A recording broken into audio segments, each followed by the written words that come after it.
Selamat pagi Jemaat UC Jakarta. Church for the Justified Sinner. Kasih salam dong kiri kanan. Ada yang baru kayaknya ya? Silakan silakan dipukul, bukan?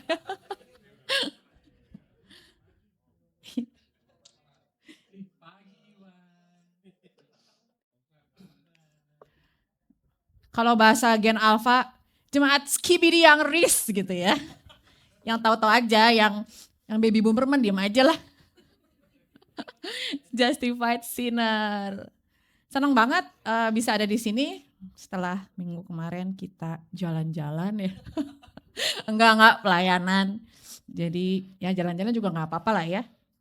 Namanya manusia kan butuh juga rest, betul nggak? Jadi hari ini kita mau lanjut ke kitab Markus 5.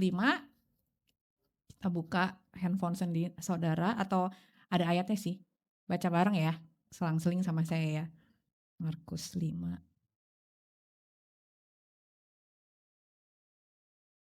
Ayat 21 sampai 43, saya dulu ya. Sesudah Yesus menyeberang lagi dengan perahu, orang banyak berbondong-bondong datang lalu mengerumuni dia. Sedang ia berada di tepi danau. Silakan.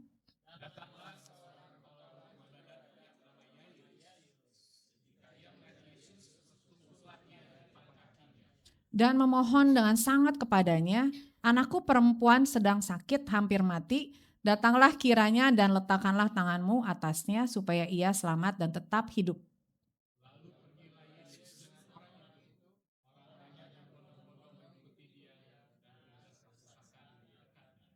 Adalah di situ seorang perempuan yang sudah 12 tahun lamanya menderita pendarahan.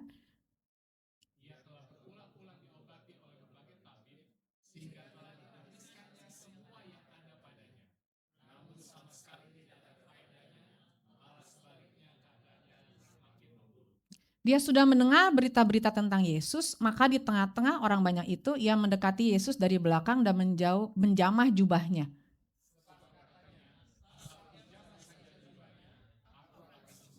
Seketika itu juga berhentilah pendarahannya dan ia merasa bahwa badannya sudah sembuh dari penyakitnya.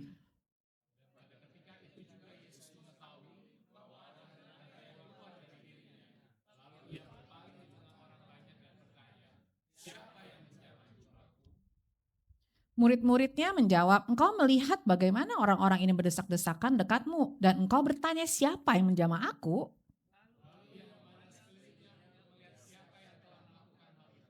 Perempuan itu yang menjadi takut dan gemetar ketika mengetahui apa yang telah terjadi atas dirinya, tampil dan tersungkur di depan Yesus dan dengan tulus memberitahukan segala sesuatu kepadanya.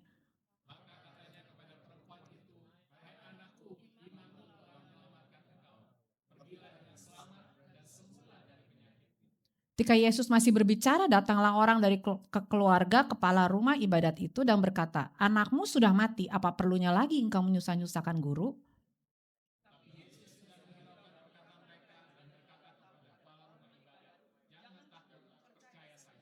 Lalu Yesus tidak memperbolehkan seorang pun ikut serta, kecuali Petrus, Yakobus, dan Yohanes, saudara Yakobus.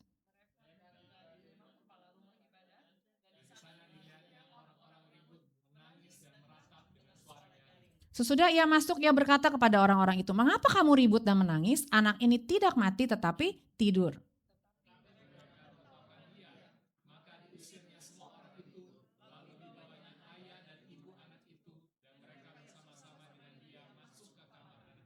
Lalu dipegangnya anak itu, katanya talitakum, yang berarti hai anak, aku berkata kepadamu, bangunlah.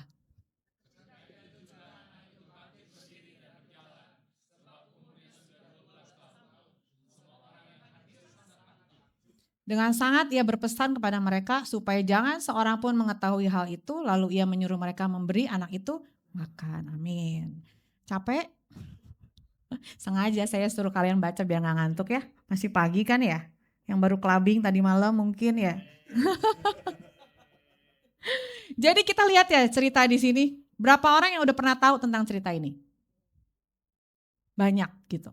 Nah, cerita ini tuh unik menurut saya karena ada di dalam satu perikop yang sama gitu. Nah, tapi Markus ini menulis cerita ini dengan, menurut saya ini agak janggal, tapi di satu sisi ini luar biasa gitu. Nah, jadi tentang tentang apa, yang di sini yang disebutin di Markus 5 ini, Yesus tuh lucu. Jadi Yairus adalah seorang kepala rumah ibadat gitu.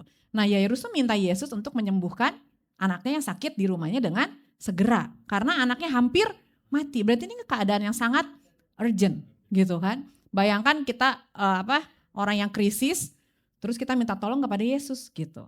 Waktu Yesus dan murid-muridnya ikut bersama si Yairus, mau ke rumahnya Yairus, tiba-tiba ada satu wanita yang pendarahan ini menjamah jubah Yesus, dia berdesak-desakan, terus dicari Yesus, lalu keluarlah maksudnya kesembuhan itu buat wanita ini gitu ya.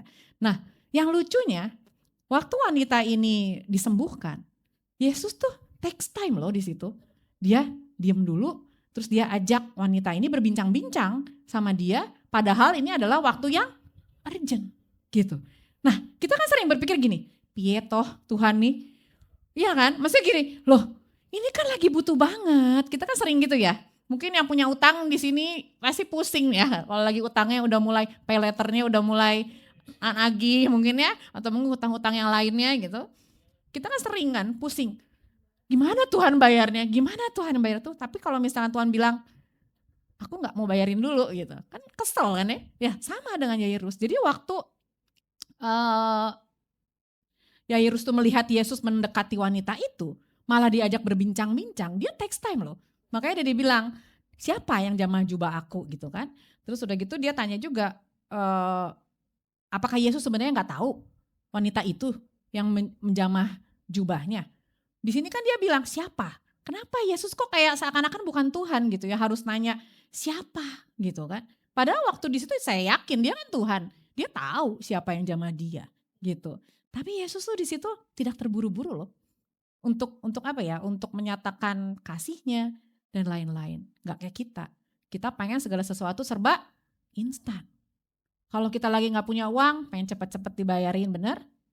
Kalau kita lagi nunggu jawaban, pengen cepet-cepet mendapatkan jawaban gitu kan. Waktu pas mau Lamborghini, uangnya ada gitu kan. Lagi pengen apa lagi? Pas pengen punya jodoh, ada orangnya gitu kan. Kita pengennya tuh cepet, instan gitu. Padahal Tuhan itu gak suka instan-instan saudara. Makanya dia suka proses gitu. Ada amin? Aminnya kecil ya kalau kena proses. Jadi, nah itu yang terjadi waktu cerita ini. Jadi, saudara, kita harus tahu bahwa waktu itu relatif. Sedangkan kita pengennya instan, saudara. Nah, contoh ya, kenapa sih dibilang waktu itu relatif? Waktu itu buat Tuhan adalah sesuatu yang mudah sebenarnya. Kita yang bikin susah, betul gak saudara? Tuhan itu udah tahu kok akhir ceritanya seperti apa. Masalahnya kita yang gak tahu akhir ceritanya seperti apa, betul gak? Buat Tuhan, waktu itu doesn't matter. Kita yang matters. Pengennya cepet-cepet, pengen dapet jawaban, yang pengen punya anak, pengen cepet-cepet udah married langsung pengen punya anak. Padahal mungkin 10 tahun lagi Tuhan baru kasih. Dan kita gak tahan di dalam penderitaan, saudara. Contoh waktu itu relatif apalagi? Kita itu punya pemahaman sendiri-sendiri tentang waktu yang tepat gitu. Nah, kita itu senang jadi Tuhan, yang tadi Nenat sampaikan, kita tuh senang jadi Tuhan buat diri kita sendiri. Kita senang nentuin kapan waktu yang enak gitu kan. Kapan mau kita dikabulkan. Nah itulah kita saudara. Sedangkan waktu itu di hadapan Tuhan tidak ada yang pasti. Contoh saudara ya, waktu kita COVID, siapa yang senang sih? Waktu pas COVID, yang paling senang itu pasti adalah yang penjual masker. Siapa lagi? Yang jual alkohol, bener gak? Tapi buat yang pemusik coba, manyun di rumah. Gak ada penghasilan saudara, bener? Jadi buat pemusik waktu yang tepat untuk mereka kerja apa? Ya pas gak COVID, betul gak? Tapi buat tukang alkohol dan masker, waktu yang tepat itu apa? Ya COVID. Mereka cari uang sebanyak-banyaknya. Jadi apakah waktu itu semua sama? Enggak loh. Waktu itu relatif bagi masing-masing. Demikian juga Tuhan. Gitu. Jadi ini ya maksudnya waktu itu relatif karena semua memiliki pemahaman yang beda-beda tentang waktu yang tepat. Dan kita mau tuh sepertinya Tuhan tuh ngikutin kita, ya kan? Bukan kita yang ngikutin Tuhan. Nah itulah manusia ya. Jadi dalam lensa Allah, waktu Allah bukan waktu kita. Karena kasih karunia tidak dilakukan menurut waktu kita. Gitu. Itu ya. Kasih karunia dan kasihku tidak berlawanan dengan penderitaan. Jangan nangis ya baca ini. Jadi saudara kita kan sering mikir ya, oh kalau kasih karunia, kalau waktu yang tepat itu adalah sesuatu hal semua yang sigma, risk gitu ya. Yang pas, yang keren, yang kayaknya saya mau itu Tuhan kasih. Wah Tuhan baik banget ini waktunya tepat gitu ya. Tuhan tuh selalu mengabulkan doa saya gitu kan. Saya berkenan gitu kan, udah gitu kan ditambah-tambahin lah sama kita. Nah itu, kita tuh sering begitu dan kita pikir kasih karunia dia itu selalu sejajar dengan waktunya kita, kesenangannya kita, kemauan kita. Padahal kasih karunia tidak berlawanan dengan penderitaan. Ada amin? Jadi kalau kamu dalam penderitaan, justru kamu harusnya berbahagia. Karena apa? Disitulah kamu mengerti kasih karunia. Jadi hanya orang-orang yang di tengah pergumulannya yang dapat mengerti arti kasih karunia. Jadi kalau kamu mengalami penderitaan, bersyukurlah. Disitulah Tuhan mau menyatakan kebaikannya, kasih karunia-Nya dan kasihnya. Gitu. Artinya apa? Aku tidak akan terburu-buru karena aku mengasihi kamu. Aku tahu apa yang sedang aku lakukan. Dan jika kamu berusaha memaksakan pemahamanmu tentang waktu terhadap aku, kamu akan kesulitan merasakan kasihku. Itu artinya saudara. Jadi ingat ya, penderitaan yang kita alami, semua pergumulan yang kita mungkin hari ini belum selesai, sebenarnya itulah adalah cara Tuhan untuk supaya kita mengenal Dia. Dan kasih karunia itu yang kita butuhkan. Bukan hanya solusi yang kita gumulkan, tapi kebaikan Dia dan caranya. Dan kita akan lihat nanti di bawahnya bagaimana Tuhan menjawab doa-doa kita di dalam waktunya. Jadi hanya orang-orang yang merasa tidak berdaya, maka keindahan Injil dapat bersinar terang. Tapi bagi orang yang hidupnya baik-baik saja, yang gak punya utang, duit ada, pacar ada, anak ada, semuanya baik-baik aja. Kabar baik gak akan jadi kabar baik. Karena apa? Hidupku cukup kok. Betul gak sih? Itulah kita. Kita tuh sukanya maunya kayak gitu. Supaya hidupku tuh enak-enak aja gitu loh. Sedangkan Tuhan tuh selalu bekerja di dalam, justru dalam pergumulan kita loh saudara. Jadi jangan anti pergumulan saudara. Jangan minta Tuhan cepet-cepet ambil masalah kita. Tapi kita harus introspeksi, Tuhan apa ya? Tuhan lagi ngajarin aku apa ya? Gitu. Karakter Tuhan apa yang sedang aku pelajari hari ini? Gitu. Jadi itulah tentang waktu. Nah kita mau lihat sebenarnya wanita ini tuh siapa sih gitu ya? Wanita yang pendarahan itu tuh siapa? Jadi saudara wanita ini 12 tahun, bayangin yang wanita ya, mengalami pendarahan 12 tahun. Kita aja yang wanita tahu loh, waktu kita dapat period itu gimana mulesnya, gimana lemesnya gitu ya. Mungkin 1-2 hari lah kita lemes gitu, udah gitu kita bisa fresh lagi gitu ya. Tapi wanita ini 12 tahun. Bayangkan saudara, jadi di dalam kebudayaan Yahudi, wanita yang sedang mengalami period itu atau pendarahan, itu dianggap najis saudara. Gitu, bagi bangsa Yahudi. Dan wanita yang sedang pendarahan juga di dalam adat Yahudi, mereka itu dikucilkan saudara. Apalagi wanita itu di bangsa Yahudi adalah wanita kelas 2, bukan yang dianggap gitu. Jadi wanita itu adalah satu nggak penting lah gitu. Jadi makanya di sana tuh selalu sosok laki-laki yang selalu nomor 1. Wanita itu nggak pernah dianggap, makanya nggak pernah ada cerita tentang wanita di sini. Hanya cuman sebagai cuma pemain tambahan lah gitu ya wanita itu. Jadi udah pertama dia najis, udah pasti nggak dianggap selama 12 tahun. Kita baru dicuekin di gereja aja udah bete. Ini dianggap najis gitu kan. Jadi wanita ini bicara apa? Dia adalah wanita yang sebatang kara saudara. Ia telah berulang-ulang diobati oleh berbagai tabib sehingga telah dihabiskannya semua yang ada padanya, namun sama sekali tidak ada faedahnya, malah sebaliknya keadaannya makin memburuk. Saudara bisa bayangkan ya, kita aja dia nggak dianggap, kita hidup sendirian aja sedihnya udah luar biasa. Makanya nggak aneh tuh banyak aktor-aktor Korea pada bunuh diri. Nggak tahu saya juga kenapa kalau di Korea lebih banyak tingkat bunuh dirinya ya. Mungkin Bung Korea bisa menjelaskan. Kenapa orang Korea senang bunuh diri? Saya juga bilang apakah itu hobi gitu ya?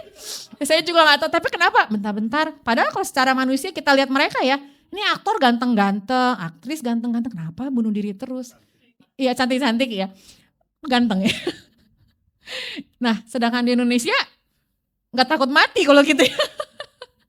Jadi ya itulah. Jadi lucu sih buat saya. Karena apa sih sebenarnya kita itu manusia, kita itu yang kita cari itu ya ini, identitas. Yang kita cari itu jawaban atas semua tujuan hidup kita tuh apa sih sebenarnya gitu. Nah, sebatang kara di sini bayangin ya, kalau menurut saya nggak ada laki-laki yang mau deketin dia. Kenapa? Najis. Dianggap najis gitu kan. Terus nggak ada temen juga yang mau deket-deketin dia juga. Karena waktu teman wanita deketin dia juga, kan sama najisnya. Itu kan adat Yahudi ya. Jadi ikutan najis. Jadi kalau kita bersama dengan yang itu berarti kan yang temennya juga gak bisa berdoa. Kalau zaman dulu kan masih hidup dalam kebudayaan legalis ya. Jadi kalau dekat-dekat yang najis ya kita pun ikut najis. Jadi mereka gak bisa berdoa. Jadi kebayang ya 12 tahun hidup sebatang kara. Yang kedua wanita ini miskin saudara. Karena uangnya habis untuk berobat gitu.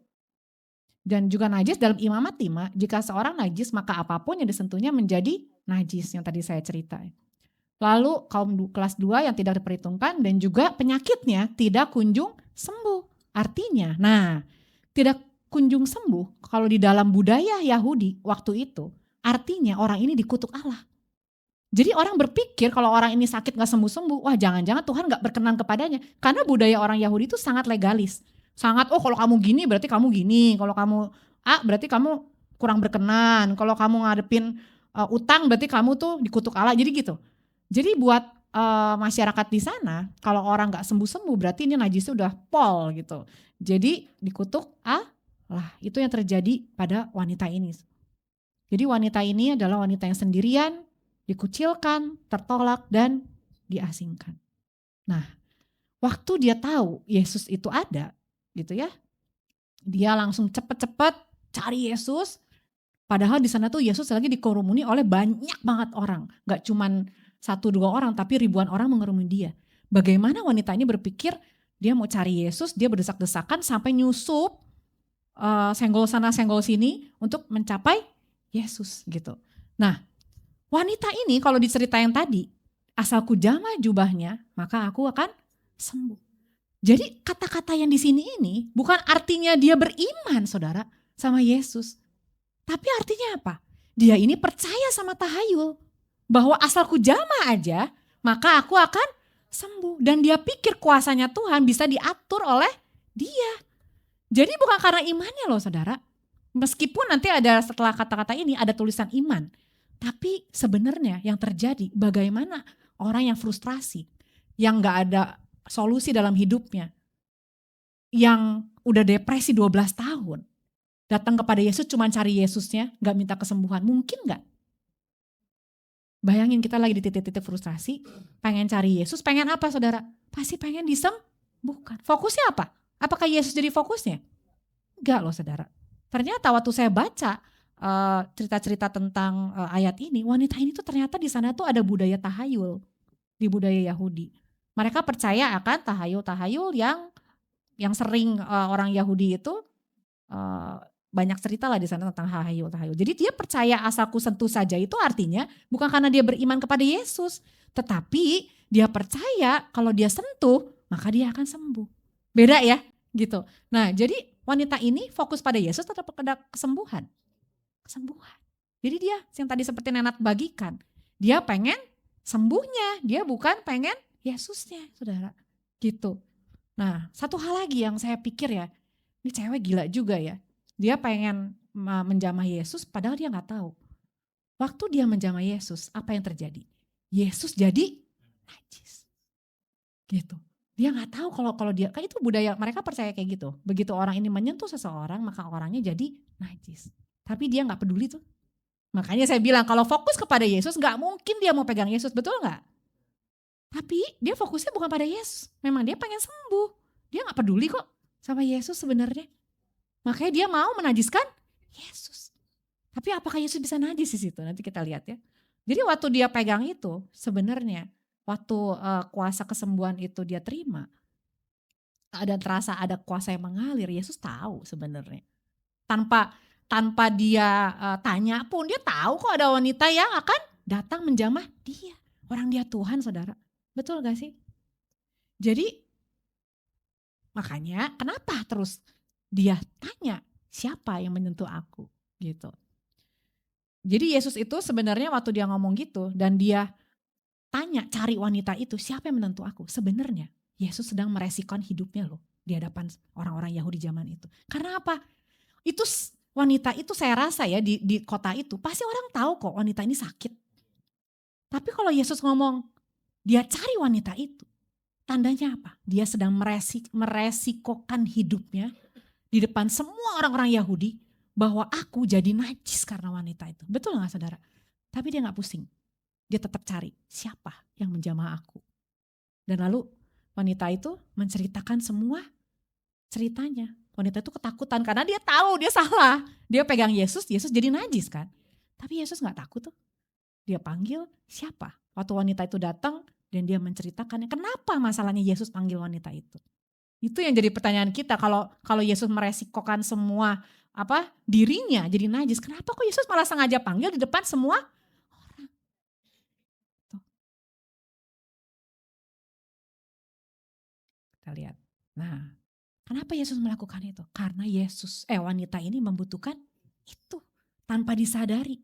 Kita lihat yang Markus 5:33 ayat 34 ya. Perempuan itu yang menjadi takut dan gemetar ketika mengetahui apa yang telah terjadi atas dirinya. Tampil dan tersungkur di depan Yesus dan dengan tulus memberitahukan segala sesuatu kepadanya. Maka katanya kepada perempuan itu, hai anakku, imanmu telah menyelamatkan engkau. Pergilah dengan selamat dan sembuhlah dari penyakitmu. Jadi waktu dia meresikokan ini di depan orang-orang, sebenarnya dia lagi mau menyatakan bahwa sebenarnya kamu itu membutuhkan aku. Ke wanita itu. Dalam hal apa membutuhkan dia? Lihat kata-kata Yesus. Tadi kan kita lihat ya, wanita itu sebatang kara. Dia gak punya siapa-siapa, mungkin keluarganya meninggalkan dia. Mungkin pacar juga gak punya, karena gak mau deket-deket yang najis kan, dan yang lain-lainnya. Tapi di sini Tuhan bilang apa? Hai anakku. Ada perpindahan identitas. Dari apa? Dari seorang wanita yang najis, yang gak pernah dilihat orang, gak pernah diperhitungkan, bahkan orang ini tuh dianggap kutuk bagi adat istiadat di sana. Tapi Tuhan bilang apa? Hai anakku. Ada adopsi dari Kristus. Kenapa dia memproklamirkan di depan orang banyak? Karena dia tahu dia tidak bisa jadi najis karena dipegang sama yang najis. Mengerti gak?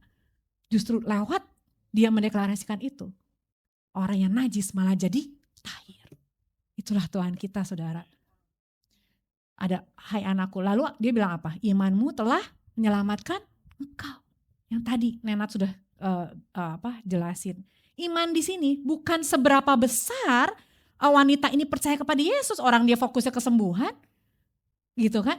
Kenapa Tuhan bilang imanmu? Kok dia sangat ini ya, sangat apa? Dia tahu kok wanita itu nggak peduli sama dia.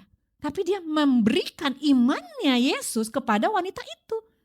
Dia memberikan dirinya, iman itu kan seorang pribadi. Dirinya sendiri dia berikan, makanya dia bilang, imanmu yaitu apa? Aku telah menyelamatkan engkau. Wow. Jadi bukan tentang berapa besar iman wanita ini loh.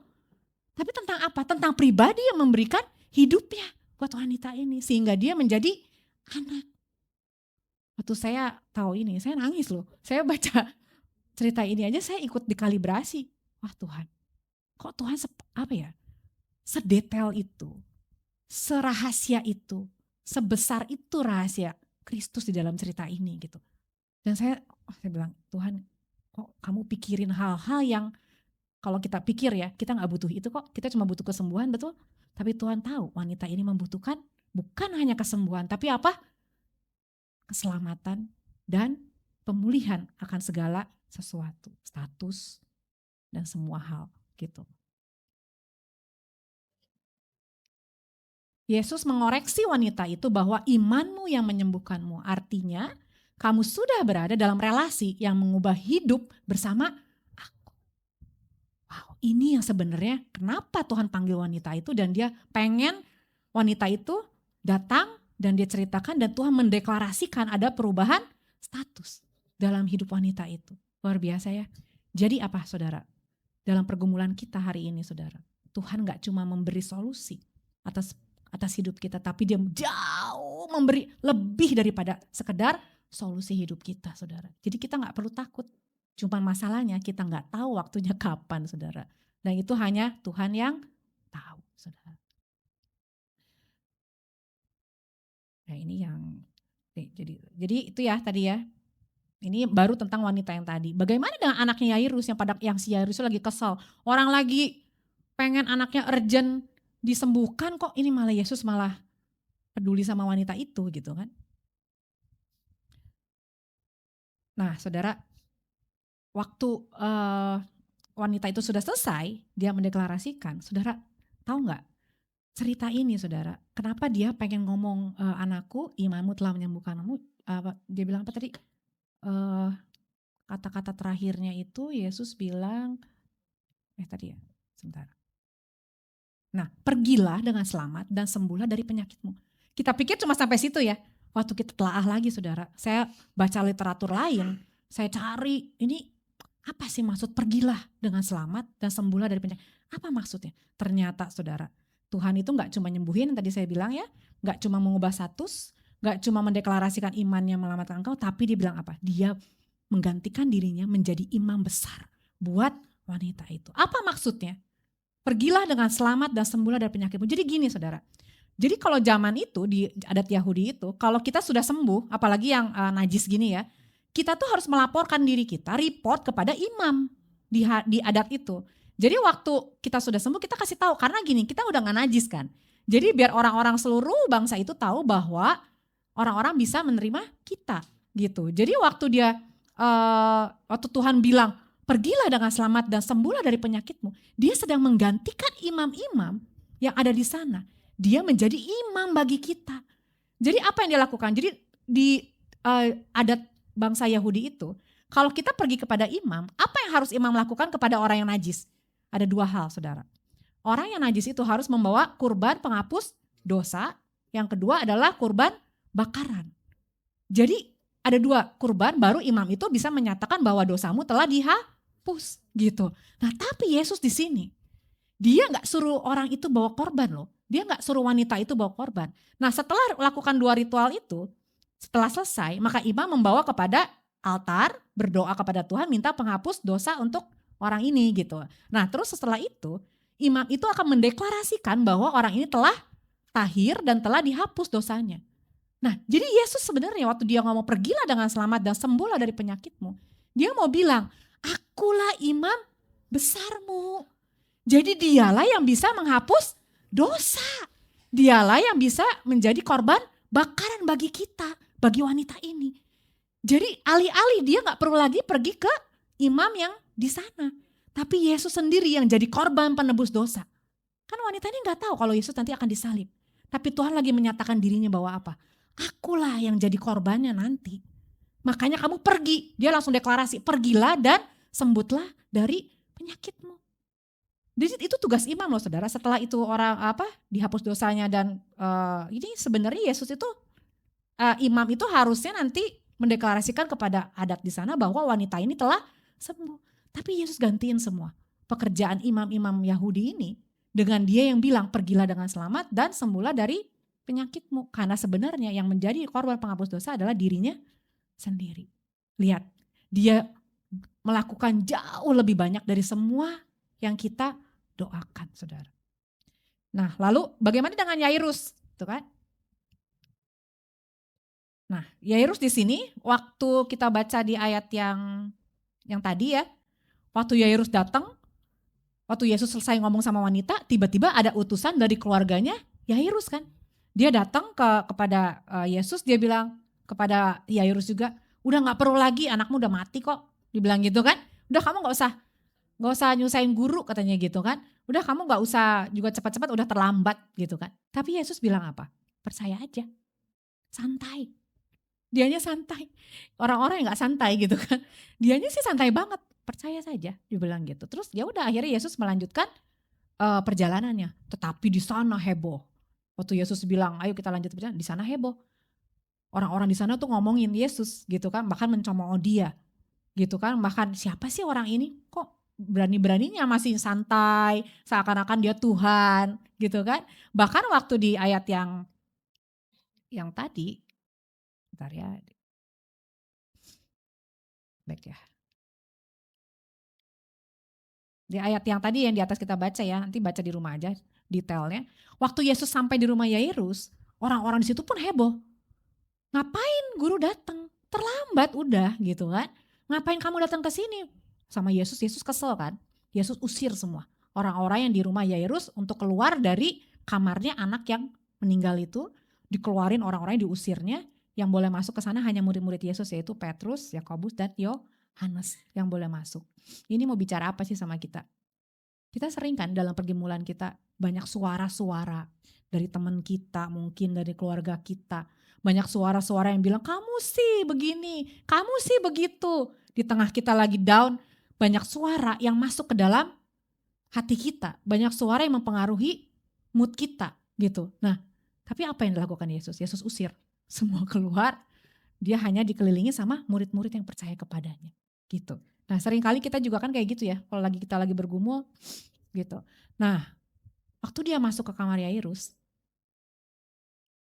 bentar ya, saya baca dulu.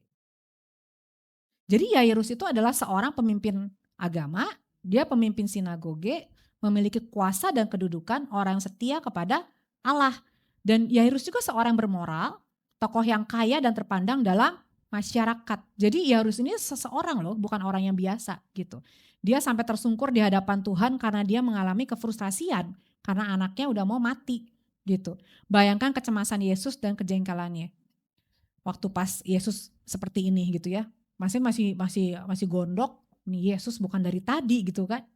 Nah, waktu sebenarnya Yesus lagi datang ke sana, ini tuh sebenarnya bisa dianggap malpraktek sih sebenarnya. Kita bisa bayangkan gini loh, ada 2 kasus gitu ya. 2 kasus misalkan di emergency gitu ya. Ada orang dua-duanya yang satu udah mau mati, yang satu belum mau mati. Tapi kok kita aja sebagai manusia, kita pasti lebih nanganin yang duluan mau mati, bener gak sih?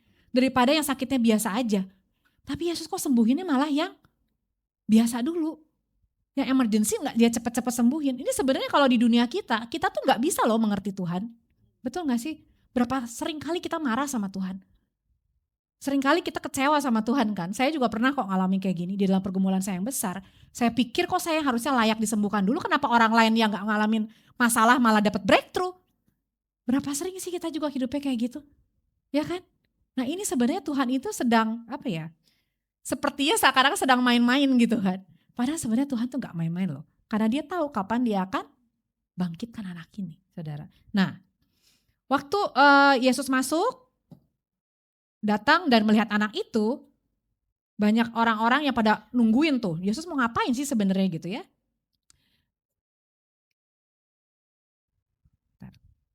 Ini kayaknya ada yang kebalik-balik sedikit ya.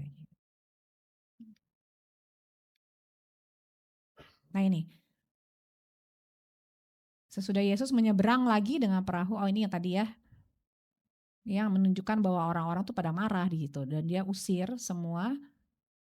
Jangan takut, percaya saja. Ini yang 35 kita baca deh. Ketika Yesus masih berbicara, datanglah orang dari keluarga kepala rumah ibadat itu dan berkata, anakmu sudah mati, apa perlunya lagi engkau menyusahkan guru? Tetapi Yesus tidak menghiraukan perkataan mereka dan berkata kepada kepala rumah ibadat, jangan takut, percaya saja. Namun karena penundaan itulah Yairus dan wanita itu mendapatkan lebih dari yang mereka minta.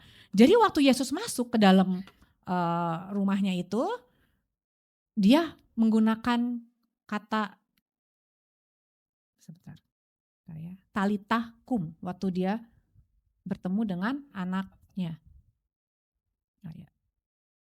Nah, jadi apa arti talitah kum? Talita itu artinya di dalam bahasa Ibrani itu adalah anak kecil.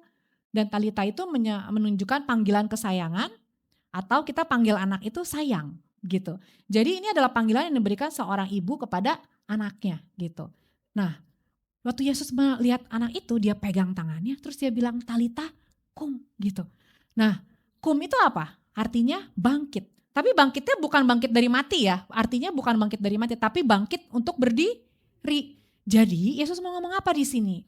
Waktu Yesus pegang anak itu, Yesus pegang tangan anak itu, dia mau ngomong apa? Sayang, sudah waktunya bangun gitu. Yang artinya apa? Jika aku memegang tanganmu, kematian hanyalah tidur. Keren gak sih? Jadi saudara, yang dulu saya sering bilang, bahwa bagi kita orang percaya, kematian itu hanyalah tidur. Jadi satu saat nanti Tuhan datang kepada kita waktu kita mati, dan dia bilang apa? Talita. Keren ya? Jadi dia mau menunjukkan bahwa anak ini cuma tidur, saudara. Makanya buat dia gampang banget. Untuk membereskan masalah kita itu gampang banget. Kita yang suka bikin Tuhan jadi susah gitu, saudara. Jadi apa sih arti dari cerita ini sebenarnya, saudara? Jadi Tuhan tuh mau ngomong sama kita bahwa penderitaan kita itu gak ada apa-apanya, saudara. Di hadapan dia tuh sanggup kok membuat penderitaan kita tuh hanya sekejap aja beresnya. Tapi yang lebih penting bagi kita apa? Waktu kita tahu bahwa kita gak cuma butuh solusi atas pergumulan kita, tapi kita butuh solusi atas kehidupan dosa kita. Kita butuh substitusi atas kehidupan kita. Dia tahu lebih dari apa yang kita butuhkan, saudara. Jadi salib adalah solusi bagi penderitaan kita, saudara. Apa hubungannya sih? Kita lihat 2 Korintus 13 ayat 4. Karena sekalipun ia telah disalibkan oleh karena kelemahan, namun ia hidup karena kuasa Allah. Memang kami adalah lemah di dalam dia, tetapi kami akan hidup bersama-sama dengan dia untuk kamu karena kuasa Allah. Jadi Kristus menggantikan semua keberdosaan kita. Yang di wanita tadi, dia menggantikan dirinya menjadi imam besar bagi kita. Dan juga bagi anak kecil ini, anak Yairus, dia menggantikan apa? Dia menggantikan kematian yang harusnya kita alami agar apa? Agar kita bisa dibangkitkan, saudara. Gitu. Dalam 2 Korintus tadi udah baca ya. Jadi apa sih implikasinya dalam hidup kita? Yesus mau bilang bahwa Yesus masuk ke dalam kubur agar kita bisa dibangkitkan dari kubur. Lalu apalagi, saudara? Yesus kehilangan tangan Bapaknya agar kita mengalami bahwa tangannya tidak akan meninggalkan kita di saat kita membutuhkan pertolongan, saudara. Yesus harus kehilangan nyawanya agar kita bisa hidup selamanya. Yesus menggantikan korban penghapus dosa dengan menjadi korban bagi kita lewat kematiannya agar dosa kita diampuni. Kita pikir kita gak butuh itu, saudara. Tapi Tuhan tahu kita membutuhkan lebih daripada kesembuhan. Kita membutuhkan lebih daripada solusi-solusi hidup kita. Yesus rela menanggung resiko menjadi najis bagi kita. Namun dia malah menjadi imam besar bagi kita. Dan mendeklarasikan ketahiran dan kemenangan kita lewat kematiannya di kayu salib. Kita renungin lagi, saudara. Ternyata dalam setiap cerita di Alkitab, Yesus sedang menggantikan semua keberdosaan kita. Semua ketidakmampuan kita, dia menggantikan secara detail, saudara, satu-satu. Makanya jangan pengen cepet-cepet, saudara. Pikirkan, renungkan kebaikan Tuhan. Apa yang dia substitusi buat kita, saudara. Oleh karena itu, saudara, karena Injil, waktu kita berada dalam pergumulan yang seakan-akan tidak kunjung selesai, kita tetap bisa berharap dan percaya kepadanya. Karena dia yang memegang kendali hidup kita. Mari kita berdoa.